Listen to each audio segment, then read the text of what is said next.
ठाणे जिल्ह्याचा हा इतिहास आहे। विजय वडेट्टीवार जेव्हा शिवसेनेमध्ये होते तेव्हासुद्धा ते असंच म्हणायचं की ठाणे जिल्हा हा शिवसेनेचा गड आहे। धर्मवीर आनंद दिघे साहेबांचं हा ठाणे जिल्हा आहे। शिवसेना प्रमुख आदरणीय बाळासाहेबांचा हा ठाणे जिल्हा आहे। आणि तुम्हाला गेल्या अनेक वर्षापासूनची प्रचिती आलेली आहे की कल्याण लोकसभा मतदारसंघ असू दे, ठाणे लोकसभा मतदारसंघ असू द्या किंवा कल्याण महापालिका, त्याचबरोबर ठाणे महापालिका, ह्या सगळ्या महापालिका ह्या शिवसेनेच्या ताब्यामध्ये गेल्या अनेक वर्षापासून आहे। लोकप्रतिनिधी म्हणून शिवसैनिक त्या ठिकाणी निवडून येतात।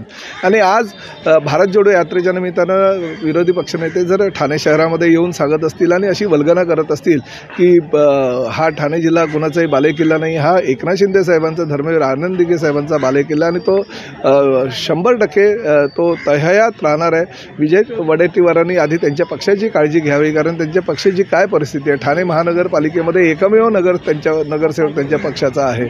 अशा परिस्थितीमध्ये जर ती अशी वल्गना करत असतील तर ते अयोग्य आहे। आणि कुणासाठी?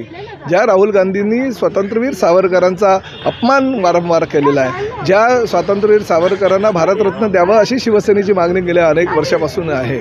आणि ते राहुल गांधी जे ज्या ठिकाणी शक्य असेल त्या ठिकाणी स्वातंत्र्यवीर सावरकरांचा अपमान जर करत असतील तर अशा राहुल गांधींच्या स्वागत यात्रेसाठी विजय वडेट्टीवार ठाण्यामध्ये येऊन आमच्या शिवसेनेविषयी काय बोलत असेल तर ते निश्चितच चुकीचं आहे। मी त्यांचा निषेध व्यक्त करतो। परंतु एक गोष्ट मात्र नक्की, येणाऱ्या लोकसभेच्या निवडणुकीमध्ये आणि त्यानंतर होणाऱ्या विधानसभेच्या निवडणुकीमध्ये हा गड कुणाचा आहे, काँग्रेसचा आहे की शिवसेनेचा, ही सर्वसामान्य जनता दाखवून देईल। एबीपी माझा, उघडा डोळे बघा नीट।